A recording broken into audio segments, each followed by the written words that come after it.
structure and levels. Sa formal school, that's like K-Stage 1, K-Stage 2, K-Stage 3. No? Sa ALS, wala pa na sa kuha. But, how do we align with the formal school system's curriculum? So, we have here also substantial alignment of learning competencies. Okay? So, we do align our curriculum, but not exactly like the formal school curriculum. No? So, later we'll see na nung diligid siya pareha sa formal school curriculum, pero align lang. No? So, then also integration of 21st century skills. Now, this 21st century skills, this is fully emphasized in the formal school system's curriculum to integrate the 21st century skills. Then, decongestion of learning strands curriculum. Decongest. So, dapat yan sa inyong ipagsulat na decongestion. Dapat sa inyong ipagsulat yan, decongestion. Raise your hand. Table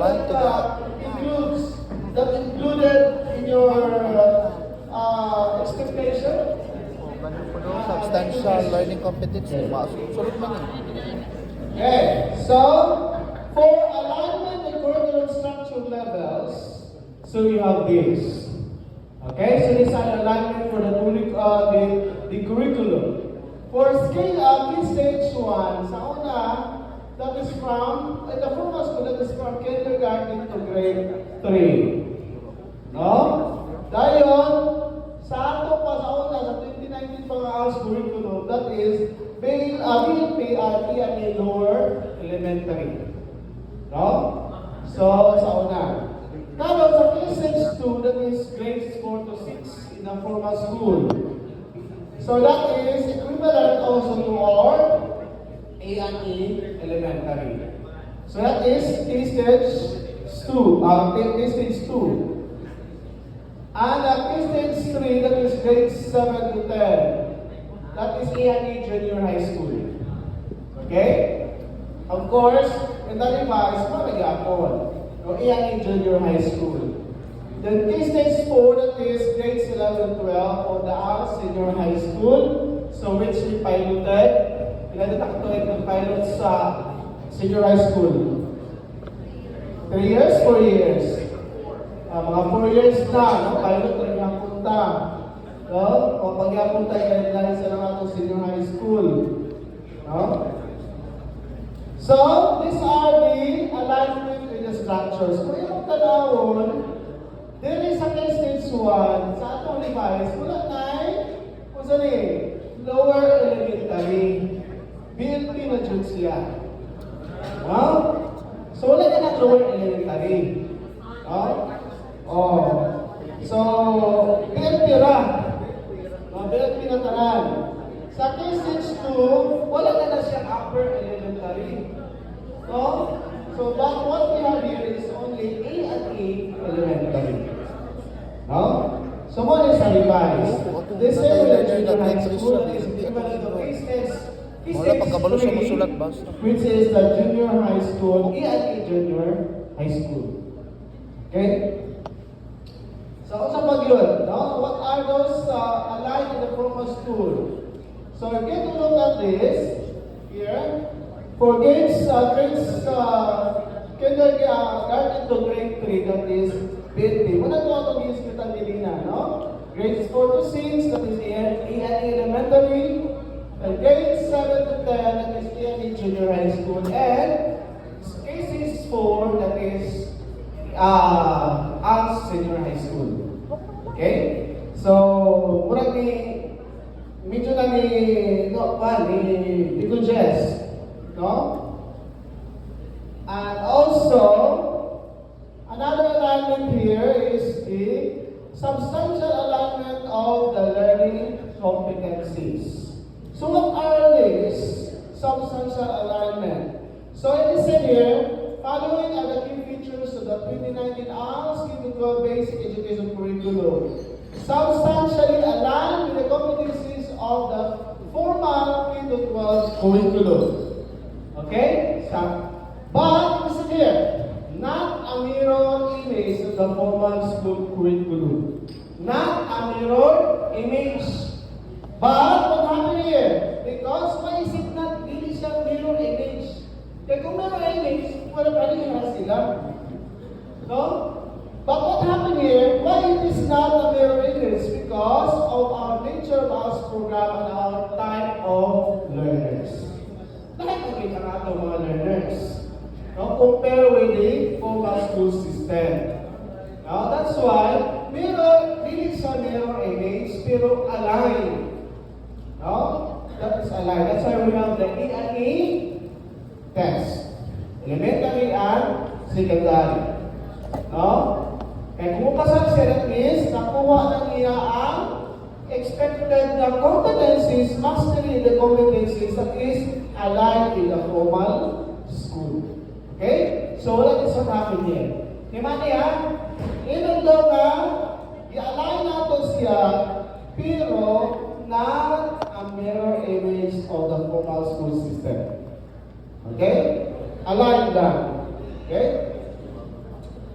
So, another alignment in the learning competencies, what we do, what are the process that we do in aligning our competencies is first, we do adaptation. Okay? Second, enhancement. We enhance the competencies. And of course, we have merging. Now, what do you mean by adaptation? That is one, copied into two or verbatim. Kung sa itong tuwa sa 2019, nga learning competencies sa revised maura gihapon, ikopya ra. No? Ikopya ra siya. No? So makita niyo uban yung learning competencies nga kung sa itong tuwa sa 2019, maura gihapon ang nasa revised as curriculum. So that process is called adaptation. Second is enhancement. So what happened in enhancement? So LCs are enhanced, modified, altered on a phrase. No? Para mahimong more specific. So it is enhanced and modified. Also, we have merging. The merging means combining. Ang isa, dua, competencies, no, were combined into one. Okay? So that is merging. So muna na itabo pag-align sa atong competencies. Now, when we do what we call adoption, just like for example here, tanawan ninyo ang 2019, the matatag curriculum and revised, parehas ra. No? Parehas ra. Ano ba, i-adapt pra siya, wala i-usap. Okay? So, in-enhance is still the same. Okay. Now for enhancement, so just like here in the 2019 curriculum, multiply and divide polynomials. So sa napatatak, multiply and divide simple polynomials leading to the derivation of the law of exponents. What happened in the revised as curriculum? It is rephrased. Mas specific na siya, no? Mas simple. No, mas klaro na yun sa ibuhaton sa mga learners. Mas guided ang teacher kung sa iyang buhaton sa pagtulog o kung sa iyang itulog. Just like here, monomial by monomial, monomial by monomial, no? These are what? Multiplication and division of polynomials. Okay. So, nakita yung enhancement. Another is merging. Kung saan kayo ito sa merging? Kaya duha ka competencies. Diba? So we have find the subset of a given set, determine the union and intersection of two sets. Sa matatag, mawala siya pagka-describe sa competency. So pag-abot sa revise, nausan na lang. No? Ano man, unsa ni, i-merge na ang duha ka competencies competencies ang nahimong usa. Okay? So that makes the number of competencies reduced. No? So later, may malaan nyo kung ilan na lang ka-competencies ang atong itudlo. Okay. Integration of the 21st century skills. Okay. So we have this. In particular, the 21st century skills is incorporated in the curriculum, which comprises 4 domains: information, media, technology skills, learning and innovation skills, communication, and also we have life and career skills. So these are the 21st century skills that was integrated in the revision of the ALS curriculum. No, sa formal school, galing pa sa every, learning delivery, there is always an integration of the 21st century skills. Pero kung yung naglaro ang career skills, inahimo na magunato na sa ALS. No, dati tayo sa itong module last time, life skills. No? So we have that. So we have this learning strands. LS1, communication skills, Filipino, scientific and all. So we have 6 learning strands. So coming to the first century skills is integrated in all of these learning strands. No? It is integrated in all of these learning strands. Okay. So, now, decongestion. So, ito was decongest. Tungkol sa pag-adapt, pag-enhance, o pag-merge. So, this is what happened. Ang LS1 ng English, 9621 na lang. Ka-competencies. Ang Filipino, 10630 na lang ka-competencies. Okay? And also, with mathematical problem solving 130 and only 43. So with a total of 332 in the old curriculum, so we only have 94 competencies in the BLP. Sa BLP, tulong na sa learning strands. Okay? So what are those? You have this NS1 English and Filipino then mathematical and problem solving skills. Okay, sa formal school, dapat na itawag ang mga reading, writing, and numeracy. Sa atin po sa LP ba na sila? So that's why we only have these 3 learning strands. Okay? So instead of having 332 learning strands, competencies, we only have 94 in the revised as curriculum. Sabi din na basa itong mga learners. No? 94 na lang. From 332. Another for E&E, elementary. Out of 1,080, we have only 155. Learning competencies. Oh, diba? Happy na tayo. Kapag ako tutundlo. No? Okay, una na siya resulta sa adoption, enhancement, and merging. Okay? So, because of that, we have this reduced number of learning competencies. Number 1, for the decongestion for high school, from 1,125, you only have 208 learning competencies. Ang English, 9616 lang. No? Tanawa na kami ng English today, 9616 na lang, Filipino, 22 na lang. No? Dali na lang tayo eh, may-may nun dyan. Pero lisod. No? But actually, kita po sa us is also encourage Ayun na, sa sugod, of analyze. learn. Okay? Literary So, element. we have that. Element of story. Okay, another for decongestion. So, tanawan nyo, no? Sa all curriculum ka ng blue. Ang new ka ng green.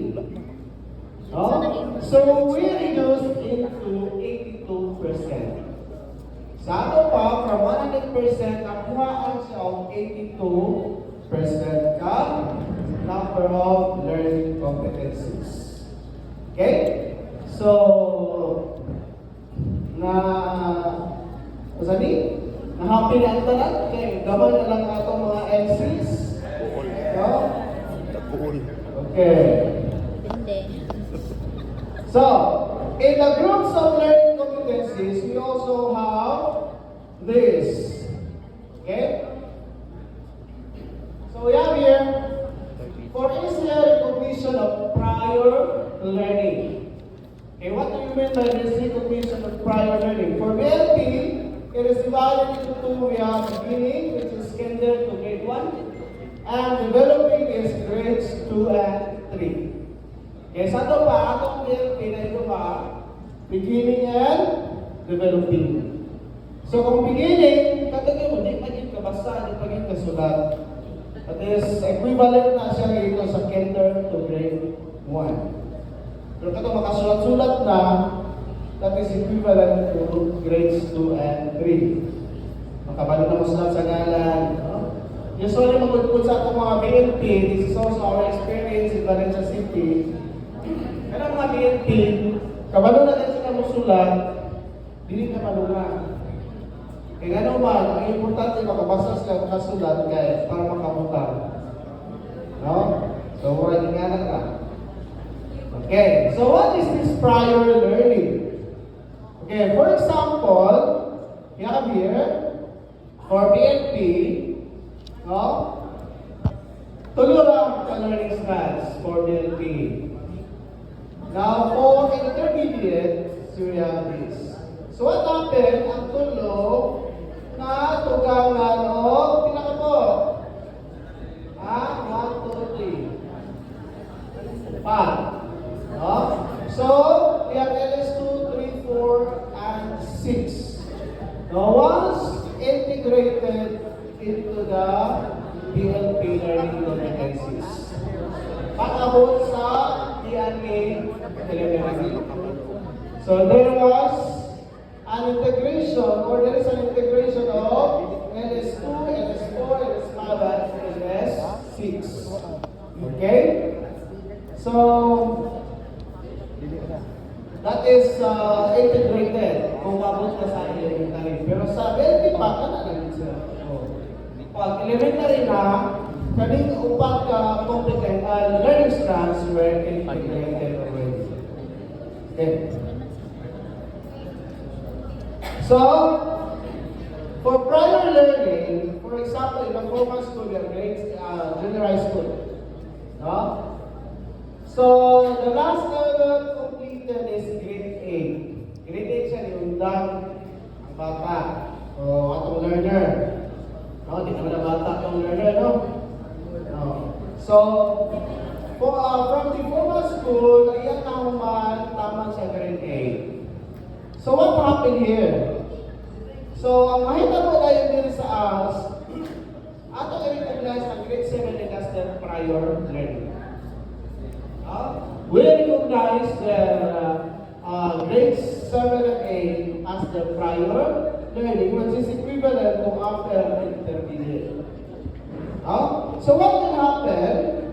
Kanisa diri ang provision sa grade 9 and 10. Sa ato pa, kung atong tanawon, kuma naman sa grade 7 and 8. So therefore, the intervention that we are going to give to this learner na nakahuman sa grade 8 must be in the provision level. Okay? Nakuha naman yung grade 7 and 8. Nya, pag-introduce ni mo kung intervention na karoon sa atong learner na nakahuman na sa grade 8 must be the provision level, which is grades 9 and 10. Interventions. Kung mayroon mo results assessment, para na tayo ninyo. Ikaw man daw grade 7 o 8. Kaya mag-effective mo, Yeah, di ba? ito na sa proficient. Oo. Samot. So, meron na ninyo kung Kabalugan how sa are you going to sa do intermediate. this? No? Pero, it is said here that we are prior Identify ni mga grade 8 ka kanina. Ato kayo kung nasa ilang prior learning. Kung grade 8 siya, so ato yung hatag ang provision na intervention. So when I question that, dapat kung minus kids siya, o kapag may maghatag intervention. No? The teacher is the one responsible in giving the intervention to the learners. Kapag may nakahibalo sa itong learner, pero ang atong hindi karoon, ginaingon niya, atong i-recognize ang ilang prior learning. Okay? Kamu na mag-assess kung ang ngayon tungkol siya. Okay? So, yan that. So, we have here introduced unpacking. So, how do we do unpacking of competencies? So, we have to, please unpacking involves identifying the target level of each cognitive skill and content component to be able to determine prerequisite skills and concepts. For example, the learning competency is much higher, which you feel na dili pa ni makaya sa inyong learner kaya dito taas na ang cognitive level, so you do unpacking. No? Kung mag-unpack ta, you must consider the lower level cognitive level. So, how do we do the unpacking? Okay? So, saan na ito pag-unpack? So, of course, familiarize the Bloom's taxonomy. Kung saan ganito ang Bloom's taxonomy? Kung saan ganito? First, kung saan ganito? Remembering. Understanding, ang pinakataas is creative. No? Ang highest level. Okay. So, second, choose one competency. Okay? Kung kapiling niyo mga competency, kani siya kay murag di pa ni makaya sa learning ko. Diretso na po sa itudo ingani. So what I'm going to do is unpack. Okay? So then identify target cognitive levels. Pananagtaan ang kung i-unpack kay nasa level 4 or level 2 or level 3 or nasa pinaka-highest. Ang imong pag-unpack is in the lower level. Okay? And also, use Bloom's taxonomy to locate in what level the target cognitive skill is found. And also, determine the skills below target skill. Determine the skills below the target skills. And also write the prerequisites. So later I'll show you how to write the prerequisites. Okay, so we have this. What is our Bloom's taxonomy? Nasa 6 ka level. From remembering to creating. Okay? So that is the Bloom's taxonomy. Diba? Naman na sa college pa lang sa atong education subjects. No? Okay. So for example, this competency. No, kung atong tanong ng competency. Analyze the ways of maintaining healthy habits and sanitation, mitigating hazards and emergencies in the workplace. Sabi mo ato ni. So analyze na sa mga dapit. Wow, we'll see. So that is our target cognitive skill. Analyze. Yung ma-analyze niya ang mga maintaining healthy habits. So that is our target cognitive skill, no? So, what are we going to do? Okay. So in the Bloom's taxonomy, no? So this is what are we going to do? So, we have this. So, naasa sa level 4 ang analyze. Okay, so kung level 4. Ha? So, we have this. So, sa ato pa, kung mag-unpack ka, mo sila din sa ubos kung sa ni prerequisite skills. I will ma-perform niya ang analysis. Okay? So, mag-unpack ka, pinahin mo sa ubos, no? From,